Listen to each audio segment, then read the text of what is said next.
there's no problem with God blessing you and blessing your brother, blessing your husband, blessing your wife, and blessing your children, blessing your neighbor. When you stick in His will, He will bless you.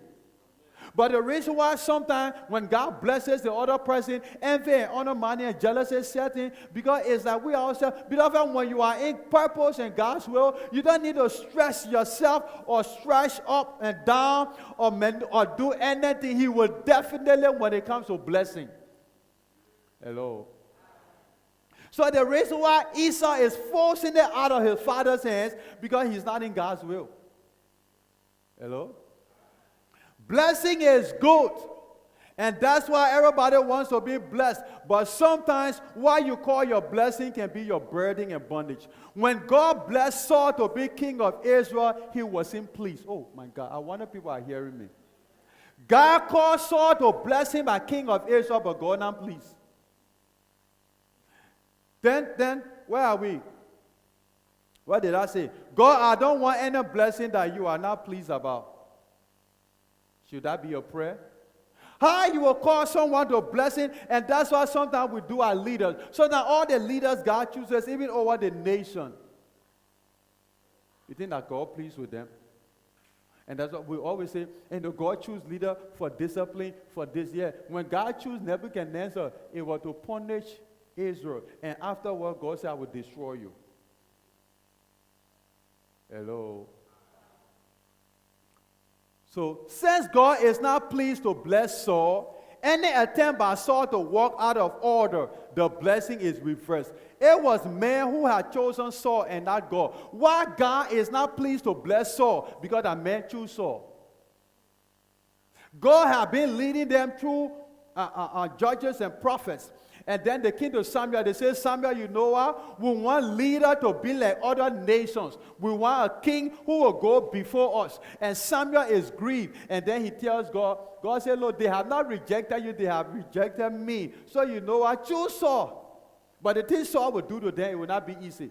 So God is blessing Saul, but he's not pleased because Saul is not God's will for Israel. When God brought them out of Egypt, God has said to them through Moses, a time will come that the nation will begin to have a king. It's not that God didn't want them to have a king, but they wanted to rush ahead of God's timing. So when you rush ahead of God's timing, sometimes what you call blessings become a burden. And then because you begin to doubt God, that God cannot do it by himself. Something happened in 2 Samuel chapter 7. That's why I love this man David. David prayed that it will please God to bless him. This is why David goes to God to pray. You know what he tells God? God, I want you to be pleased to bless me. If you want to bless me, I don't want blessing to impress people. I want blessing that you are pleased about. But I think we are in a day, especially for believers, we want blessing to depress people. God gave me house too because my brother get house. God, let me get degree too so they can know I get degree. God gave me children because my brother get children. God gave me husband because my sister too get married. God gave me wife because my friend ain't getting married and I'm not getting married. Beloved, that's a cursed blessing.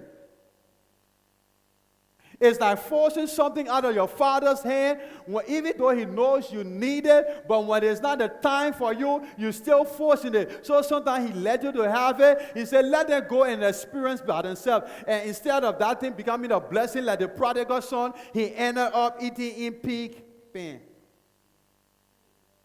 So David, that's why I love David. God makes David king. David said, God, I'm not excited to get be king of Israel. All these things, they don't move me. People serving me, people honoring me, people clapping their hands. Saul had killed 1,000, David had 10,000, making me the head of all your people. They're not impressing me, God. What I want to be impressed with is please be pleased to bless me.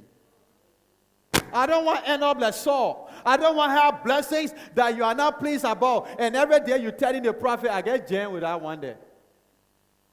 I get jammed with that one. Can you imagine? That's why God is telling Samuel with Saul. He said, I get jammed with him. Amen. So when he sinned,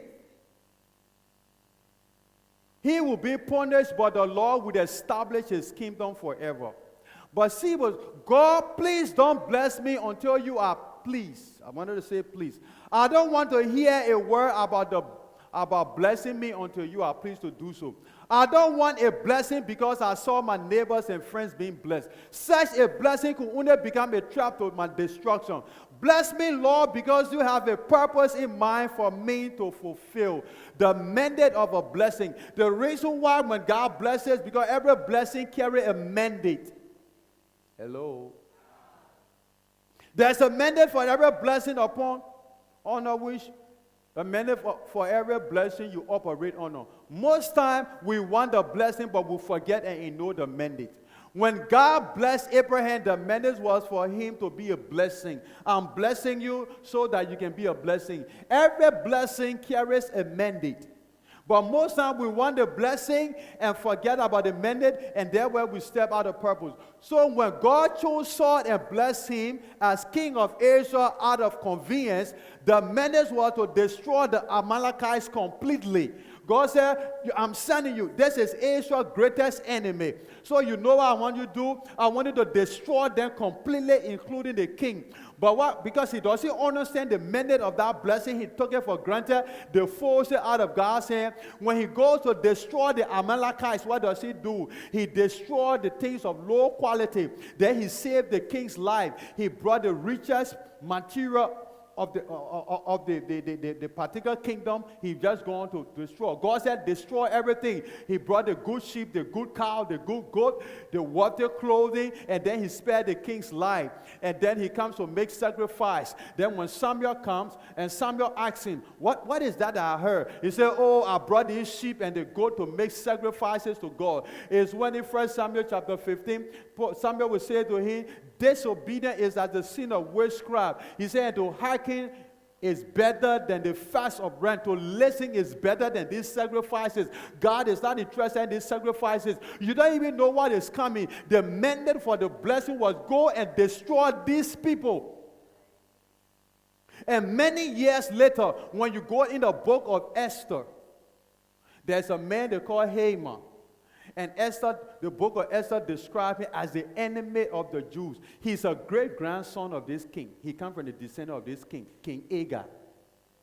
So you see, beloved, life is not about where you are, it's about where you're going. So when God blesses, he blesses generationally. When God thinks generationally. So God is telling him there's a seed that you need to destroy now, because it will rise up to destroy your destiny tomorrow. So you see, there was a mandate without blessing, but because the blessing is a cursed blessing, he doesn't carry the grace and the patience to wait on the timing for the blessing. He rushes ahead of God's time. And sometimes that's what we do. I want to challenge every man or woman here this morning as a believer, as a child of God. If God have called you, if he set you apart, and you've been born again, you've been accepted into God's beloved family, and it pleased God to bless you preordained before the foundation of the world, beloved, your blessing is not anything with God. It's a matter of timing, because the blessing carries a mandate. You see, even when Joseph is born and God had blessed him, his brothers selling him and hating him couldn't change anything. In fact, when they hated him and they spared him and sold him, that's when the blessing flourished. And so many years later, and they will see him, and he will say to them, I'm Joseph, your brother. Whom? First he said, I'm Joseph. They're like, he's supposed to be dead. What are you doing here? Oh, I saw he's supposed to be dead a long time. Then he said, I am Joseph, your brother. I love that description. Oh, saying you don't understand that Joseph, anybody can be Joseph. But I am Joseph, your brother, whom you sold to Egypt. Then they want, he said, hey, don't get vexed with you. I said,